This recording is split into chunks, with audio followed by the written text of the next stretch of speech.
আল্লাহ রাসূল বলেছেন, আল্লাহ রাব্বুল আলামিন অর্ডার করবে, গায়েব থেকে আওয়াজ আসবে, কবরটাকে বলা হবে কবর তুমি দৈর্ঘ্য এবং প্রস্থে 70 গুণ চওড়া হয়ে যাও।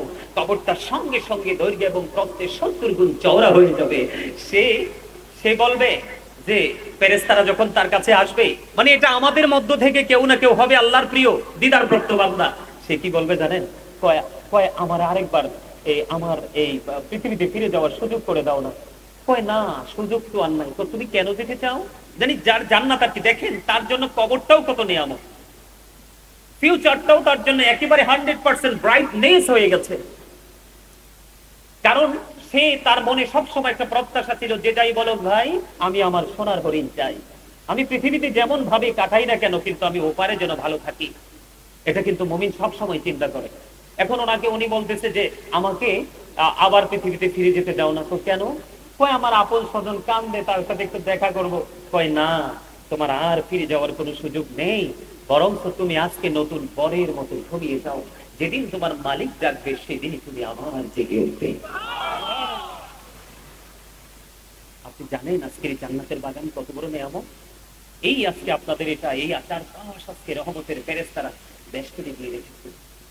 আপনারা যারা আসতেছেন তাদেরকে হালাল সাহালান জানাচ্ছেন। আল্লাহ যে কি কইতেছে একটু করে আইতেছে, আল্লাহ যে কি বলতেছে, আপনাকে আমাকে নিয়েছে আল্লাহ যে কি করতেছে সেটা আমি রেফারেন্স দিয়ে দলিল দিয়ে আপনাদের সামনে কথা বলবো। আপনারা কি আমার কথাটা বুঝতে পারছেন? আমরা কি আলো চাই না আধার চাই? আরো জোরে, আমরা ক্ষণস্থায়ী আলো চাই নাকি চিরস্থায়ী ভাবে? তো চিরস্থায়ী ভাবে যদি আমরা আলো চাই তাহলে আমাদের জীবনে একটা জিনিসকে আইডেন্টিফাই করতে হবে। কয়টা জিনিস? আল্লাহ পবিত্র কালামে হাকিমে বলেছেন, ইন্নামা ইয়াখশাল্লাহা মিন ইবাদিহিল উলামা। আল্লাহ রাব্বুল আলামিন বলেছে পৃথিবীতে আল্লাহর যে বান্দা আছে, বান্দার মধ্যে সবচেয়ে বেশি আল্লাহকে ভয় করে হক্কানি আলেমরা। আল্লাহ কয় হুজুর এখন আমাদের কি করতে হবে? আপনাদেরকে হক্কানি আলেমদের সাথে প্রেম করতে হবে। কি করতে হবে? কথা কয় আরো জোরে। আরে আচ্ছা আপনারা বলেন তো, খাবারে লবণ না দিলে কি খাওয়া যায়? কেন? মজা হয় না। Absolutely right answer. লবণ না দিলে যেমনি খাবার মজা হয় না, ঠিক তেমনি প্রেম ছাড়াও কিন্তু কখনো আমল মজা লাগে না। আপনি আমল করার আগে প্রেমের বাজারে ঢুকবেন, কারণ লবণ ছাড়া খাবার স্বাদ হয় না, প্রেম ছাড়া আমল মজা লাগে না। আর আমল মজা না লাগলে আপনাকে আমি জোর করে জীবনে আমলে বসাতে পারবো না। এই জন্য আপনাকে আগে প্রেমের বাজারে ঢুকতে হবে। আল্লাহ বলতেছে, join with my dear people, come to my paradise. আল্লাহ বলতেছেন, ফাদখুলি ফি ইবাদি ওয়াদখুলি জান্নাতি। আল্লাহ বলতেছে আমার প্রিয় লোকদের সাথে যুক্ত হও আর আমার জান্নাতে চলে আসো। সুবহানাল্লাহ। আরে আরো জোরে, সুবহানাল্লাহ, আরো জোরে, আরো জোরে, আরো জোরে। বারবার কেন বলি? যখন আমি ওই মসজিদ সংক্রান্ত বিষয়, আমার যে বিষয়গুলো সেই বিষয় নিয়ে আলোচনা করবো, সেই দিকে আমি বলার জন্য প্রস্তুত ছিলাম। তবে আরেকটু পরে বলবো। সম্মানিত উপস্থিতি, আমি আপনাদেরকে বলতে চাই, এই যে দুরূদ নিয়ে একটা হাদিস শরীফ বললাম, প্রতিদিন আপনি আমি 1000 বার দুরূদ পড়লে জান্নাত দেখে মরতে পারবো। কে বলেছে? রাসূল বলেছে। কে বলেছে? এটাকে সত্য বলে আখ্যায়িত করেছে ইহুদিরা। তারা বলবো কিভাবে বলেছে ওরা এটাকে সত্য বলে আখ্যায়িত করেছে। হযরত মুহাম্মদ সাল্লাল্লাহু আলাইহি সাল্লাম was born in Arab country. His father's name was Abdullah. His mother's name was Amina. His father died before he was born. He lost his mother in his childhood. He was very truthful. আপনার আমার নবী ছিলেন শ্রেষ্ঠ সত্যবাদী। আওয়াজ করে বলেন না সুবহানাল্লাহ। নবীর কথা সন্দেহ করলে ঈমান থাকবে? আরো জোরে বলেন। আমার প্রাণ মুর্শিদ ডক্টর আহমদ পিয়ারা বাগদাদি পীর সাহেব কেবলা তিনি বলেছেন, of all the great religious personalities of all prophet, Muhammad Rasulullah was the most successful. জোরে জোরে বলেন সুবহানাল্লাহ। আরো জোরে। পৃথিবীর বুকে যত নবী রাসূল এসেছে সবার মধ্যে আপনার আমার নবী ইমামতি থেকে রাজনীতি থেকে ইমামতি প্রত্যেকটা জায়গায় সাকসেস।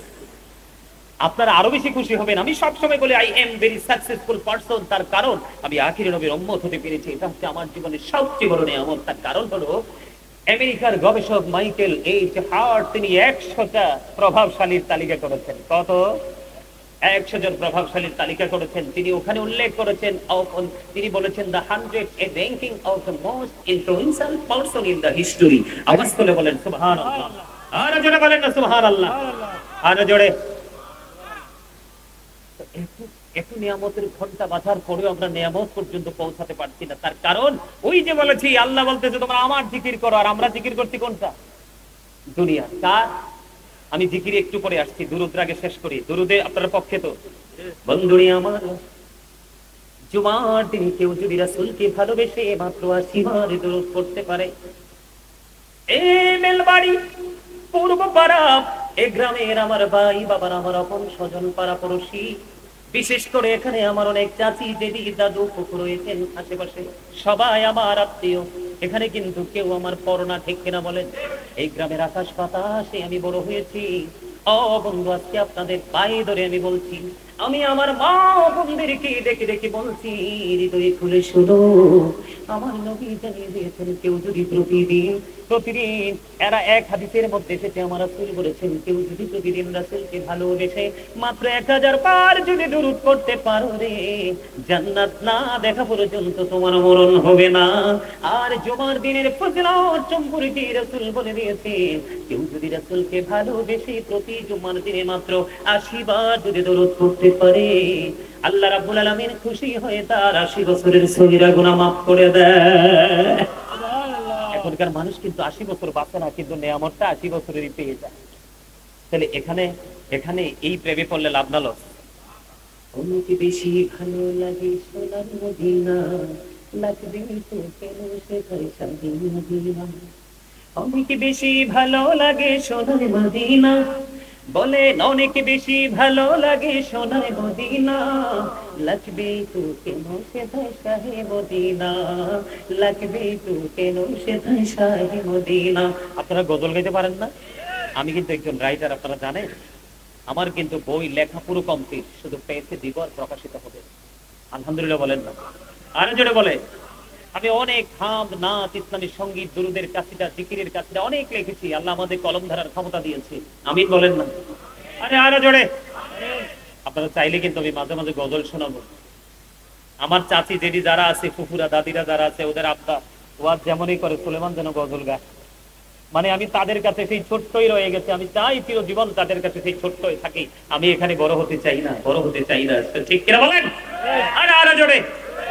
আপন মানুষের কাছে কখনো কি কেউ বড় হয়? বড় হতে চায়? যেরকম ঠিক না? ঠিক। আপনাদের কাছে ভালো লাগে না? আরো জোরে বলেন। অনেক বেশি ভালো লাগে সোনার মদিনা, অনেক বেশি ভালো লাগে সোনার মদিনা, লাগবে তো কেন সেটাই শাহী মদিনা, লাগবে তো কেন সেটাই শাহী মদিনা। মারহাবা বলেন। আরো জোরে।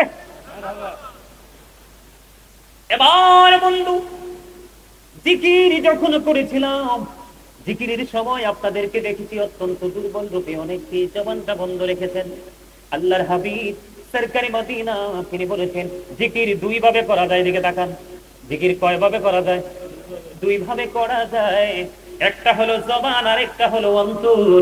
আমার রাসূল বলেছেন, জবান এবং অন্তর দুটো মিলে যে জিকিরটা করা হয়, ওর চেয়ে উত্তম আর কোনো জিকির হতে পারে না। জোরে জোরে বলেন না সুবহানাল্লাহ। আর জোরে বলেন না সুবহানাল্লাহ। বন্ধু, এখানেই শুধু ক্ষান্ত নয়, আমার নবী আরো বলে দিয়েছেন, তোমরা যখন জিকির করো এমন ভাবে জিকির করো রে, মানুষ দেখলেই যেন তোমাদেরকে পাগল বলে। আমার নবী, আপনার নবী, দু জাহানের বাদশা নবী, তিনি বলে দিয়েছে, প্রত্যেকটা মেশিন, প্রত্যেকটা যন্ত্রকে ক্লিয়ার করার একটা যেই কোনো একটা উপাদান থাকে, থাকে কিনা? যেই কোনো বিষয়, যেমন আমি আপনাদেরকে একটা এক্সাম্পল দিই বোঝার জন্য। আমি কথা বলতে বলতে বলতে বলতে যখন ধরেন আমার ঠোঁটে থুতু আসলো, কি আসলো, অথবা আমি ঘেমে গেলাম কথা বলতে বলতে, এখন আমি কি করলাম? টিস্যুটা দিয়ে ইউজ করলাম, ব্যবহার করে আমি ফেলে দিলাম, তাই তো? বন্ধু, আমার নবী বলে দিয়েছে, মানুষের মনের ঘরে যখন ময়লা জমে, মালিকের জিকির যখন করে, ওই জিকিরের কারণে মানুষের মনের ময়লা পরিষ্কার হয়ে যায়। জোরে জোরে বলুন সুবহানাল্লাহ। আমার নবী আরো বলেছেন, পৃথিবীর মানুষ, তোমরা যখন জান্নাতের বাগানে আসা যাওয়া করো, ওখান থেকে তোমরা কিছু জান্নাতি ফল খেয়ে নিও। ইয়া রাসূলুল্লাহ, ইয়া হাবিবাল্লাহ, নবী গো, জান্নাতি ফলটা কি? আমার নবী জানিয়ে দিয়েছেন, সুবহানাল্লাহ ওয়া আলহামদুলিল্লাহ, লা ইলাহা ইল্লাল্লাহ, সুবহানাল্লাহ আলহামদুলিল্লাহ, লা ইলাহা ইল্লাল্লাহ, লা ইলাহা ইল্লাল্লাহ, লা ইলাহা ইল্লাল্লাহ নবী আমার নূরের পুতুল জগৎ করলেন উজালা নবী আমার নূরের পুতুল জগৎ করলেন উজালা রোজ হাসরে করবেন তিনি উম্মতের ফয়সালা সুবহানাল্লাহ আলহামদুলিল্লাহ লা ইলাহা ইল্লাল্লাহ সুবহানাল্লাহ আলহামদুলিল্লাহ লা ইলাহা ইল্লাল্লাহ লা ইলাহা ইল্লাল্লাহ লা ইলাহা নাও মেরে সাথী নাও মিশাইয়া যারে আল্লাহ পাঠাইলা আনি যে আল্লাহ দোস্ত বলে তার প্রেমে মজিলা সুবহানাল্লাহ আলহামদুলিল্লাহ লা সুবহানাল্লাহ আলহামদুলিল্লাহ লা ইলাহা লা ইলাহা লা ইলাহা আরশ কুরসি লৌহ কলম সৃষ্টি জাহান ও সেনা আলী যে আল্লাহ খুশি হইয়া নাম রাখিলেন হাবিবুল্লাহ সুবহানাল্লাহ আলহামদুলিল্লাহ লা ইলাহা লা ইলাহা ইল্লাল্লাহ মুহাম্মাদুর রাসূলুল্লাহ সাল্লাল্লাহু আলাইহি ওয়াসাল্লাম। জোরে জোরে কন্যা আলহামদুলিল্লাহ, আরো জোরে। আপনারা এখনো খুশি হন নাই? হইছে? জিকির করলে কি লাভ হয় জানেন না তো? আরে আরো মজার খবর তো সামনে রয়েছে। আল্লাহ রাসূল বলতেছেন আজকে কিন্তু আপনারা আমরা সবাই মনে করতেছি, আমি মনে করতেছি আমি মাহফিলে যাচ্ছি ওয়াজ করার জন্য, আর আপনারা যারা সবাই মনে মনে ভাবেন যে আমরা যাচ্ছি আজকে ওয়াজ শোনার জন্য। আপনাদের চিন্তাটাকে কিন্তু আমি ইগনোর করছি না, কিন্তু চরম বাস্তব কথা যেটা, সেটা হলো মূলত আমরা মাহফিলে আসিনি, আমরা এসেছি আমাদের মাওলার দিকে। কথা কয় না কেন? কার দিকে? আপনি যেভাবে আসবেন আপনার পুরস্কারটাও কিন্তু সেইভাবে বরাদ্দ করা আছে বন্ধু। হাদিস শরীফের মধ্যে এসেছে, আমার দিকে তাকান। আল্লাহ রাসূল দু জাহানের বাদশা নবী ইমামুল মুরসালিন নবী তিনি জানিয়ে দিয়েছে, ও বন্ধু আমার দিকে তাকান, কেউ যদি জিকির করতে করতে মালিকের দিকে এক হাত পরিমাণে গিয়ে আসে, আমার মালিক ওই বান্দার দিকে 2 হাত পরিমাণে গিয়ে আসে। কেউ যদি মালিকের দিকে জিকির করার জন্য হেঁটে হেঁটে আসে, আল্লাহর হাবিবকে আল্লাহ জানিয়ে দিয়েছে, বন্ধু আপনি আপনার উম্মত গুলোকে জানিয়ে দেন আমি আবার ওই বান্দাগুলোর দিকে দৌড়ে চলে আসি। জোরে জোরে কন্যা, জোরে জোরে সুবহানাল্লাহ। আপনি যদি আল্লাহর দিকে 1 বিঘা পরিমাণে এগিয়ে যান, কি পরিমাণ? 1 বিঘা পরিমাণ যখন আপনি আল্লাহর জিকির করার জন্য এগিয়ে যাবেন, আমার নবী জানিয়ে দিয়েছেন আল্লাহ আল্লাহর ওই বান্দার দিকে 1 গজ পরিমাণ এগিয়ে আসি। তার মানেটা আমি আপনাদেরকে বলে দেই, আমাদের মধ্যে অনেক আল্লাহর ওলি আছে না নাই? আমাদের মধ্যে অনেক আল্লাহর ওলি, আল্লাহর বন্ধু আছে না নাই? বন্ধু, আল্লাহর ওলি হইতে হলে জিকির লাগবে রে। জিকির ছাড়া কখনোই মাওলার দিদার পাওয়া যাবে না। আর এই জিকিরটা করতে হবে, আল্লাহ কন্ডিশন দিয়ে দিয়েছেন। কি দিয়েছেন? শর্ত দিয়ে দিয়েছেন। কেমন করে করব জিকির? ফাযকুরুল্লাহ কিয়ামান, দাঁড়িয়ে দাঁড়িয়ে জিকির করো, উকুউদান বসে বসে জিকির করো, ওয়া আলা যুনুবিকুম শুয়ে শুয়ে জিকির করো, দাঁড়িয়ে দাঁড়িয়ে জিকির করো, বসে বসে জিকির করো, শুয়ে শুয়ে জিকির করো। তারপরেও মাওলার জিকির তোমরা বন্ধ করিও না। তার মানে হলো আজকে আপনারা যারা আল্লাহ রাসূলের পাগল হয়ে ওই জান্নাতের বাগানের দিকে এগিয়ে এসেছেন, আপনি খুঁজে সারা জীবনও আল্লাহকে খুঁজে পাবেন না, আল্লাহ যদি নিজে আপনাকে আমাকে ধরা না দেয়। কথা বলে না? এই জন্য আপনি আল্লাহর দিদার প্রাপ্ত বান্দাদের অন্তর্ভুক্ত হতে হলে আল্লাহ রাব্বুল আলামিনের কুদরতি নূরের জ্যোতির মধ্যে যদি আপনাকে বিরাজ করাতে চান, তাহলে আপনাকে বেশি বেশি করে মাওলার জিকির করতে হবে, কারণ জিকির করলে আপনার হার্টের ওষুধ হয়ে যায়। জিকির করলে সায়েন্টিফিক যারা গবেষণা ইনস্টিটিউট থেকে তারা বক্তব্য দিয়েছেন, গবেষণা করে বা গবেষণাগার থেকে তারা বলেছেন জিকির ইজ দা হার্ট মেডিসিন, জিকির হলো হার্টের ঔষধ। যেই ব্যক্তির হার্টে প্রবলেম আছে, আপনি আজকে বলে দিলাম বেশি বেশি করে জিকির করবেন, ওয়াল্লাহি ওয়াল্লাহি আল্লাহর কসম করে বলছি রে, আপনার হার্টের রোগ আর মৃত্যুর আগ পর্যন্ত থাকবে না। জোরে জোরে বলেন না সুবহানাল্লাহ। আজকে আমরা জিকির থেকে দূরে, এই জন্য শারীরিক ভাবে দুর্বল, জিকির থেকে দূরে মানসিক ভাবে দুর্বল, জিকির থেকে দূরে থাকার কারণে সন্তান মানুষ হয় না, উপযুক্ত ছেলে মেয়ে থাকার পরেও বিয়ে শাদী হয় না, উপযুক্ত ছেলে থাকার পরেও গ্রাজুয়েশন করার পরেও বন্ধু তার লক্ষ্যে পৌঁছে দেওয়া যায় না। তার কারণ হলো আমরা যত বেশি মালিক থেকে দূরে থাকবো, মালিকও তত বেশি আমাদের থেকে দূরে থাকবে। এই বুখারী এবং মুসলিম শরীফের হাদিস থেকে বন্ধু প্রমাণিত হয়ে গেল। আমি আপনাদেরকে আরো বলে দেই, আল্লাহ রাব্বুল আলামিন বলেছেন ইয়া আইয়ুহাল্লাযীনা আমানু যিকুরুল্লাহা যিকরান কাসীরা ওয়াসাব্বিহুহু বুকরাতাও ওয়া আসীলা। আল্লাহ রাব্বুল আলামিন বলেছেন ইমানদারদেরকে তোমরা বেশি বেশি করে আল্লাহর জিকির করো, সকাল তো সন্ধ্যা আল্লাহর পবিত্রতা ঘোষণা করো। সুবহানাল্লাহ। জিকির করেননি কোনছেন করে না? না, জিকির তো চলে পৃথিবী নিয়ে, রাত ভর চলে, পেটের জন্য জিকির চলে না? কিন্তু এর আংশিকও যদি আমরা পরকালের জন্য করতাম, পৃথিবীটা বিশেষ করে বাংলাদেশ অনেক সুন্দর থাকতো। শোনেন, সূরা আলী ইমরান কোট করে নিয়ে যান, সূরা আলী ইমরানের 185 নম্বর আয়াতের শেষ অংশে। এখানে হাফেজ সাহেব আছে সামনে। আমার আদর্শটা কিছুটাতে দর্শে আপনারা তারা চিনেননি তারে? আমার এই গ্রামে যত ছাত্রছাত্রী আমি পড়াই গেছি, এর মধ্যে একেবারে চ্যাম্পিয়ন যদি বলি তাকে বলতে হবে আমাদের গ্রামের ওই যে ওনাকে আব্দুল সাত্তার ওরফে আরেমিয়া, চিনেন না ওনাকে? ওনার ছেলে মাশাআল্লাহ 2টা মাদ্রাসা করছে, একটা মেয়েদের জন্য আর একটা ছেলেদের জন্য, দুটাই চমৎকার ভাবে সার্ভিস দিচ্ছে। আমিও যাই মাঝে মাঝে সময় দিই। আদর্শ, আদব, কায়দা। আপনি যদি বড় কিছু হতে চান, বড় কাউকে না কাউকে আপনাকে ফলো করতে হবে, অন্যথায় কিন্তু আপনাকে বড় হওয়ার স্বপ্ন দেখতে পারবেন। ওই কিরকম জানেননি, বৃক্ষ মেলায় গেছে গাছ কেনার জন্য, মিষ্টি ফলের গাছ কিনবো, খেতে যাইয়া তেঁতুলের চারা একটা দেখতে এত সুন্দর দেখতে, তেঁতুলের চারা এটা কিনা নিয়ে আইছে, উর্বর জায়গাতে লাগাই দিতে, তাড়াতাড়ি বড় হয়েছে, তেঁতুল করছে, চামচ দিয়ে দেখেছি সুটকা সুটকা। তোমা গাছের নিচে বসে বসে তো আমি তো ভাবছি ল্যাংরাম করবো। আল্লাহ তো গাদাই কয় কি, আল্লাহ কয় গাদাই কয় কি, মেলায় যাইয়া তো বেটা তেঁতুলের চারা দিকে পাগল হয়ে গেছো। কি দেখছো? তেঁতুলের চারা দেখে পাগল হয়ে গেছে, ওই সময় তো ল্যাংরামটা চিনতে পারে নাই। কথা কি বুঝতে পারছে? আজকে আমাদের বর্তমান পরিস্থিতিটা এমন হয়ে গেছে। যেটা বলতে চেয়েছিলাম, মাশাআল্লাহ 2টা মাদ্রাসা করছে, জমজমাট অনেক স্টুডেন্ট আছে। আমি মাঝে মাঝে সময় দিই, বিভিন্ন ভাবে যদি সাপোর্ট দেওয়া লাগে আর্থিক ভাবে সেটাও করি, আল্লাহ আপনাদের দোয়া করায়।